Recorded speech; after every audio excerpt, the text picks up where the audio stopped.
তারপর ধীরে ধীরে সন্তান যখন একটু একটু করে আমি এইসব বাবুদের বাড়িতে কিসে রেখে দেই, আমি ওকে মানুষ করেছি।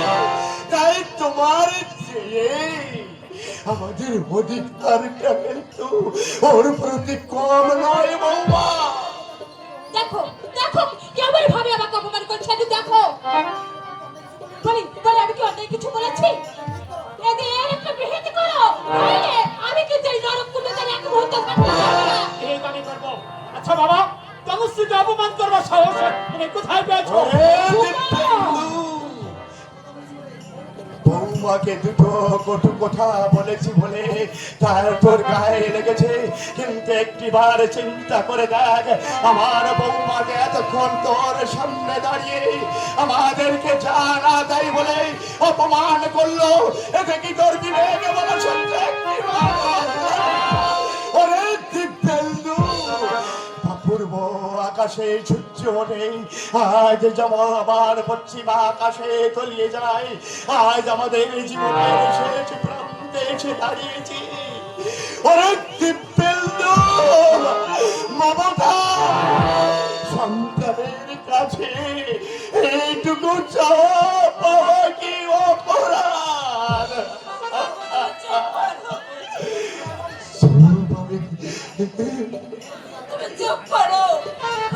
আমরা যে মা বাবা, সন্তানের দশ আঘাত আমাদের যে নীরবে সহ্য করতে হবে। এই পুরো সকলকে আমাদের পিছনে লাগিয়ে দিয়ে আর সাবধান মাছ থাকতে হবে না। তোমাদের আমি সাবধান করে দিয়ে যাচ্ছি, এরপরে যদি তোমরা তনুশ্রীকে অপমান করবার সাহস পাও, তাহলে দুবেলা দুপুরে যে খাচ্ছ সেটাও তোমাদের বন্ধ হয়ে যাবে। একটা কথা মনে রেখো, তনুশ্রীকে আমি অগ্নিনারায়ণ সাক্ষী করে বিয়ে করেছি, তাই তার প্রতি কর্তব্য আমি কিন্তু করেই যাব। কোন চেষ্টা করলেও তোমরা কিন্তু তার প্রতি কর্তব্য করা থেকে আমাকে বিরত করতে পারবে না, কিছুতেই না। কি শুনলেন তো কথাগুলো? এই কিন্তু আপনাদের সন্তানের কথা নয়, এ আমার স্বামী রাজা। মমতা শুনলে তো আমাদের সুযোগ্য সত্তা কথাগুলো তুমি শুনলে তো?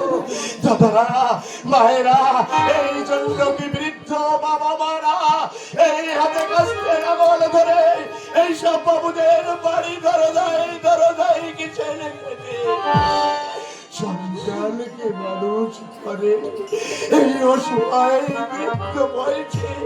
আপনারা বলতে পারেন সন্তানের কাছে এতটুকু সুখ শান্তি আশা করা এটা কি স্বপ্ন?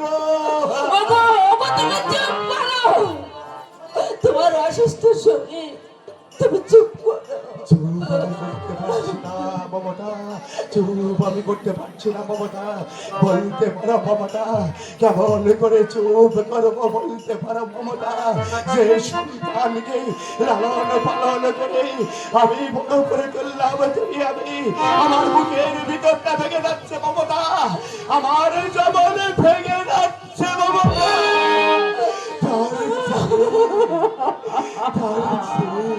তোমার তো কম পাচ্ছে না মমতা। মহামান্য বিচারকের কাছে আমি বিচার জানালাম সংসার আদালতে, আপনারা তো শুনলেন দাদারা, মায়েরা, মহামান্য বিচারক রায় দিল কি? যে দোষী তাকে গালা শিখিয়ে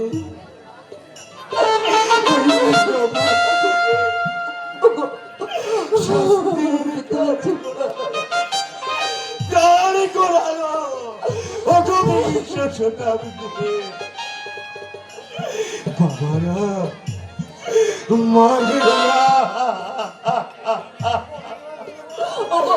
তুমি এইভাবে ভেঙে পড়লে, তুমি এইভাবে ভেঙে পড়লে আমি যে শেষ হয়ে যাবো।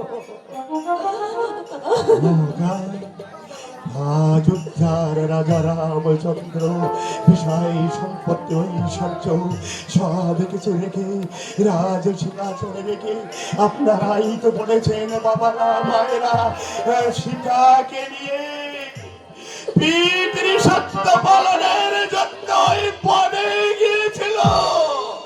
আর এই যুগের রামচন্দ্র সীতার হাত ধরে এই দশরথের মুখে পাঠা কাটা, আর কৌশল্যা ভয়ের হাহাকার, তাদের চোখে হাসি পায় ওরা। ওগো, ওগো তুমি চুপ করো। সারাদিন তোমার কিছু খাওয়া পাইনি। চলো চলো না, কিছু দুটো মুখে দেবে, চলো। বলতে পারবো মমতা, আমি কেমন করে খাবো? আমার এক পুত্র ছেলের কন্যা সহ্য কাজ আছে। আমার দাদু ভাই একদিকে চন্দন কেন রাখে আছে। ওরে মমতা, আমি কি জগতে থাকবো ওদের আমি কেমন করে খাবো? তুমি বলতে পারো মমতা, এই কি শুভঙ্কর চৌধুরীর জীবনে লেখা ছিল মমতা?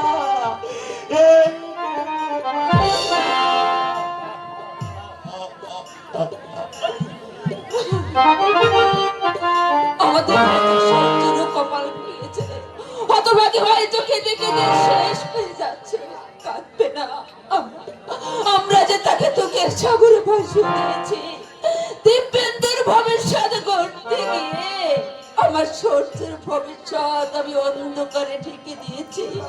অথচ দিব্যেন্দু আজ আমাদের না উপযুক্ত সন্তানের কাছে বাবা মায়ের এটাই তো পাওনা, এটাই তো